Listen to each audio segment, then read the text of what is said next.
President Roosevelt was quoted saying these words as he signed the Colin-Harrison Act into effect in 1933, making beer legal again after 13 long years of prohibition.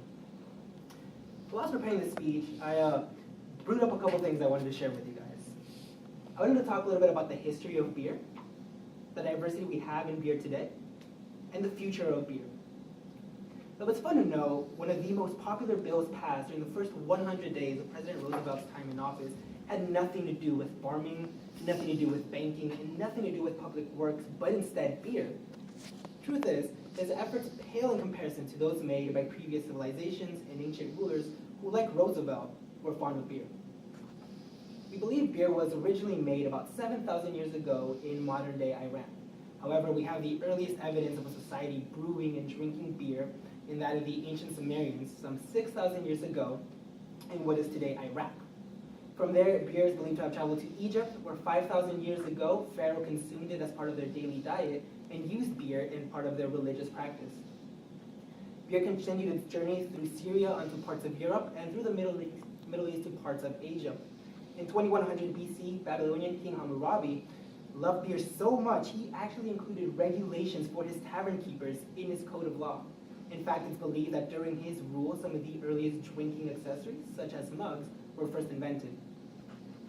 Sometime forward, the rise of Christianity gave way to a tremendous explosion and growth of different brewing techniques, thanks in large part to the monks. This is because monasteries were some of the earliest organizations to brew beer as a trade. Emperor Charlemagne in 770 AD, Christian king of the time, trained a lot of the Christian brewers himself because he believed beer was so important.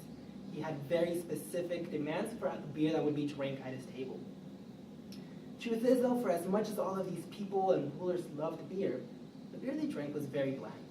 In fact, the addition of hops into beer, which is what gives beer its bitterness and its aromas, didn't come up until the Middle Ages.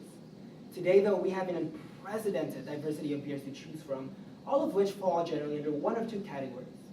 They're either ales or they're lagers. The primary differences between the two is the yeast used to ferment the beer and the temperature at which they're fermented. But beyond the science of lager versus ale, getting to know the different families of beer puts us on an exciting journey through the world of aromas, the world of texture, complexities, and flavors, much like fine wine and spirits. Consider briefly three of the most popular families of beer: lagers, wheat ales, and IPAs. Lagers, hands down, represent the most approachable, easy drinking beers in the world. They're crisp and smooth, they're light and not too bitter. They're mild on hop. In color, they range from pale golden all the way to nearly black. Think Bud Light, Heineken, Corona, and Sam Adams, just to mention a few examples.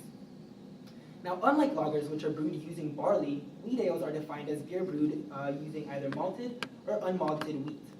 Wheat has more protein in it than barley, which is what gives wheat ales its key characteristics: the thicker, fuller foam that sits on top of the beer, the cloudier, hazier appearance of the beer, though they are still crisp and smooth like lagers.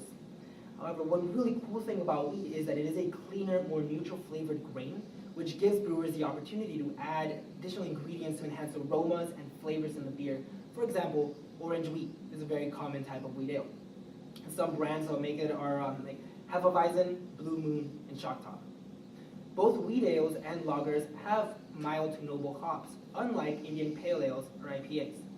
To make an IPA, it takes about twice the amount of hops as does any other beer in the world, and that gives IPAs its key characteristics, that refreshing bitterness and spicy flavor of the IPA.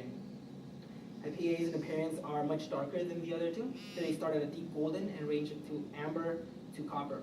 They're very aromatic, very creamy, and have a light to medium full body. A very popular example of an IPA is that made by Stone Brewing Company. But in addition to wheat ales, lagers, and IPA, we've got brown ales, we have golden ales, pale ales, porters, stouts, Belgian, and so many more different types of beer, all made using different ingredients and different brewing techniques for a very unique flavor and drinking experience. Looking ahead, we can only expect this list of beers to expand tremendously. We already have about 30 gluten-free beers now, and as we continue to become aware of conditions that might otherwise rule out mainstream beer for some people, newer, more inventive beers are made. Microbrewers today continue to experiment with new brewing techniques and ingredients and have developed chili beer, cream ale, and nitrogen-infused beer. Honestly, now is an awesome time to be a fan of beer. Ranging from the most popular to the latest ale, there is a beer out there for every person to enjoy. Whether you're already a fan of beer, looking to expand your horizons, or a newer beer drinker still looking for your particular type of beer, whether it's a lager, the latest ale, or that go-to favorite in the back of your fridge, I think we can all agree that this would be a good time for a beer. Thank you.